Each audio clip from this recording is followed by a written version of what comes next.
నమస్తే, నేను Prashanti. Welcome to Suman TV USA. ఈరోజు మనతో పాటు ఉన్నారు భారతీ శంకర పీఠం వ్యవస్థాపకులు, అలాగే వాస్తు మరియు జ్యోతిష్య పండితులు, బ్రహ్మశ్రీ అన్నవరపు తిరుపతి మూర్తి అవధాన గురువు గారు. ఆయనతో మాట్లాడి మరిన్ని విషయాలు తెలుసుకుందాం. అలాగే ఆయన ఆధ్వర్యంలో శ్రీచక్రార్చన, అదేవిధంగా సుదర్శన హోమం కార్యక్రమం కూడా జరుగుతుంది. ఈ కార్యక్రమం ఫ్లోరిడా స్టేట్లో టాంపాలో ఘనంగా నిర్వహించడం జరుగుతుంది. ఈ కార్యక్రమంలో పాల్గొనాలి అనుకుంటే స్క్రీన్ పై కనిపిస్తున్న నెంబర్స్ కి కాల్ చేసి మీరు రిజిస్టర్ చేసుకోవచ్చు. అదేవిధంగా గురువు గారిని ఆన్లైన్లో అపాయింట్మెంట్ కొరకు లేదా వ్యక్తిగతంగా కలవాలి అనుకుంటే స్క్రీన్ పై కనిపిస్తున్న నెంబర్స్ కి కాల్ చేసి అపాయింట్మెంట్ తీసుకోగలరు. నమస్కారం అండి. ఓం శ్రీ మహాగణాధిపతయే నమః.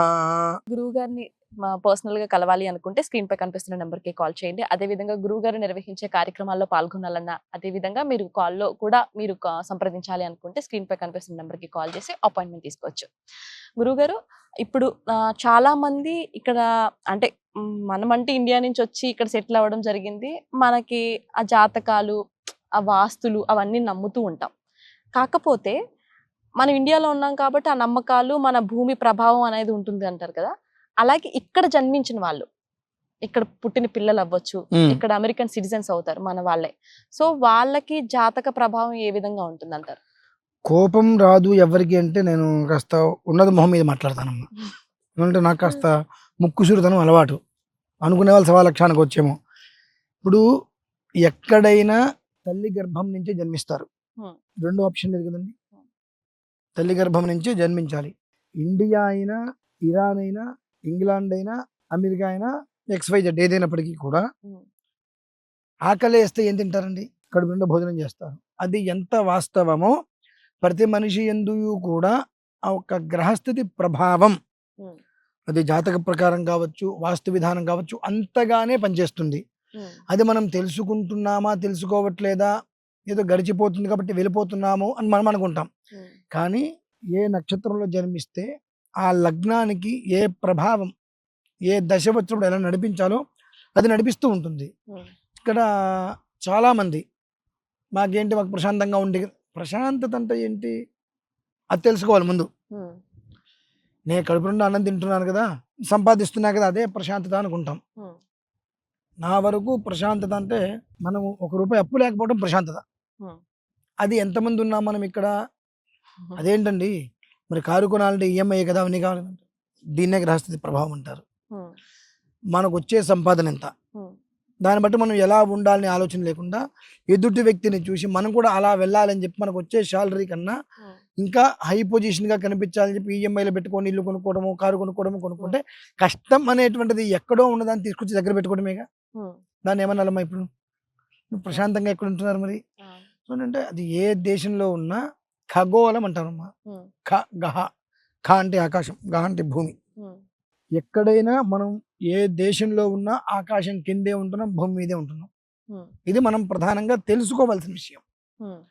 నేను అమెరికాలో ఉన్నా కాబట్టి నాకు వాస్తు అవసరం లేదు, గ్రహస్థితి ప్రభావం అవసరం లేదు అంటే, ఆకాశాత్ పతితం తోయం యథా గచ్చతి సాగరం. నువ్వు సాగరానికి వెళ్ళినా, ఎక్కడికి వెళ్ళినా, ఎలా వెళ్ళినా నువ్వు ఎక్కడ ఉంటున్నావు, దేని కింద ఉన్నావు? ఆకాశం కిందే ఉన్నావు. గహ అంటారు, ఖగోళము. భూమి ఆకాశం కలిపితేనే ఖగహ అంటారు. ఆకాశం కింద, భూమి మీద నువ్వు ఉన్నావు అంటే పంచభూతాత్మక శక్తి అనుసంధానంలోనే నువ్వు ఉన్నావు. కాబట్టి నీకు జరిగేటువంటి ప్రతి ఒక్కటి కూడా గ్రహ అనుసంధానాన్ని అనుసరించే, గ్రహగతులను అనుసరించే జరుగుతుంది. అది తెలుసుకొని దాన్ని అనుసరించి నడవడం ఒక విషయము. ఇప్పుడు ఎవరు తెలుసుకుంటారులే, ఎలాగో నడుస్తుంది కదా, కింద మీద పడుతున్నాం కదా అని వెళ్ళిపోయే వాళ్ళు కొంతమంది ఉంటారు.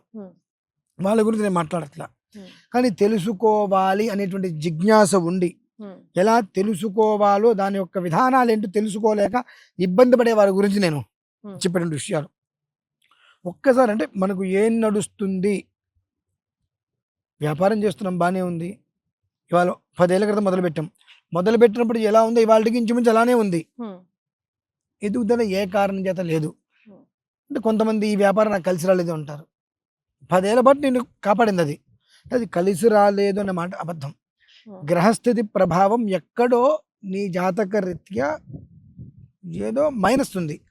ఆ మైనస్ ఎక్కడ, ఏమిటి, లగ్నం నుంచి ఏ స్థానంలో ఏ గ్రహం ఉంది, ఏ దశ నడుస్తుంది, వాళ్ళు శత్రుత్వం ఎవరున్నారు, మిత్రుత్వం ఎవరున్నారు, దానికి మనం చేసే వ్యాపారానికి అనుసంధానం ఎలా ఉంది అనేటువంటి విషయాన్ని ఒక్కసారి తెలుసుకొని దానికి ఏదైనా దోషాలు ఉండకుండా ఉంటేనమాట అబద్ధం. కడుపుకి ఎలా అయితే మనం అన్నం తింటామో అలానే గ్రహస్థితి ప్రభావానికి దానికి తగ్గ దోష ప్రభావాలు అలానే మనిషిని రన్ చేస్తూనే ఉంటాయి. కాబట్టి దాని ప్రభావం ఎలా ఉంది అనేటువంటి విషయాన్ని ఒకసారి జాతకాన్ని పరిశీలింప చేసుకొని అందులో ఉండేటువంటి విషయాన్ని చూసుకొని ఆ గ్రహాలకు గ్రహ అధిదేవతలకు వాటికి పరిహార శాంతులు ఉంటాయి. వాటిల్ని పూర్తి చేసుకొని కొన్ని రక్షలు అనేటువంటిది పెట్టుకోదలిస్తే కొంతమంది దృష్టి మన మీద పడకుండా మనం చేసేటువంటి దానికి శుక్లపక్షములో చంద్రుడు ఏ రకంగా దినదిన ప్రవర్ధమానం చెందుతాడో అలా ముందుకి వెళ్ళటానికి ఆ ఒక్క మనిషికి పరిపూర్ణంగా చేయూతనిచ్చేటువంటిది గ్రహ బలం మాత్రమే.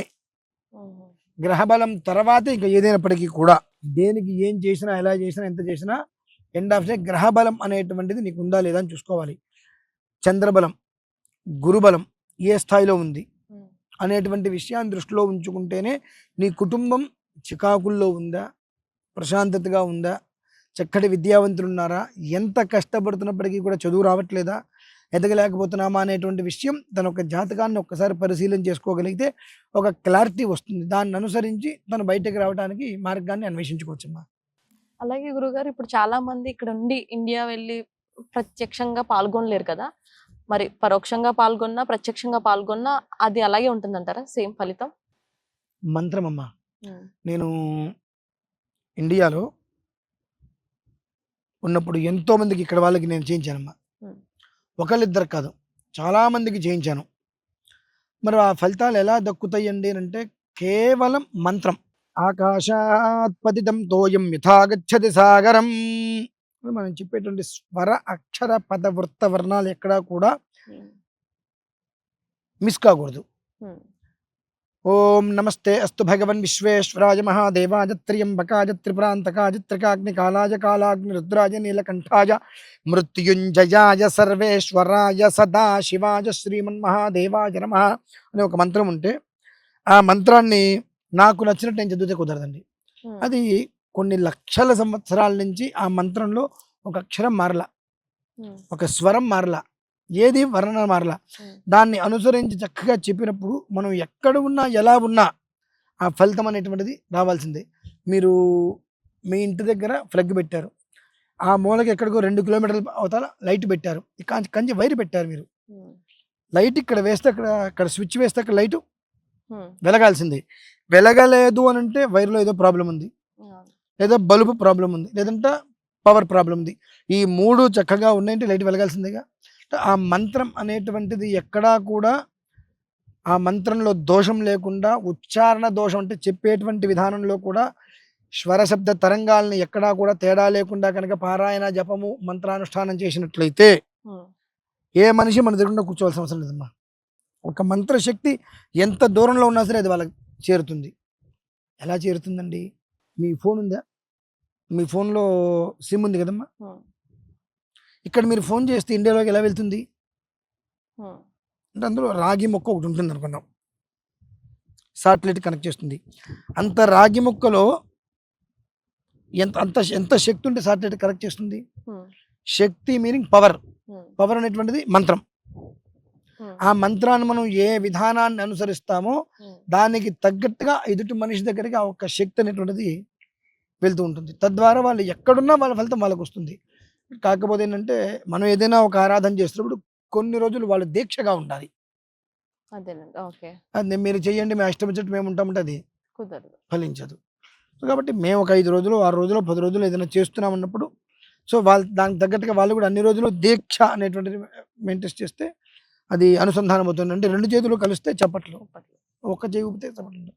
మేము చేసేటువంటి మంత్రశక్తికి మంత్రానుష్ఠానానికి మీరు చేసేటువంటి ప్రక్రియ అంటే ఇంట్లో కాస్త కొంత దీక్ష ఇంట్లో ఉన్నప్పుడు ఆ విధానాన్ని అనుసరిస్తే అలా బ్యాలెన్స్డ్గా జీవితం వెళ్తుందమ్మా. ధన్యవాదాలు. పరమేశ్వర.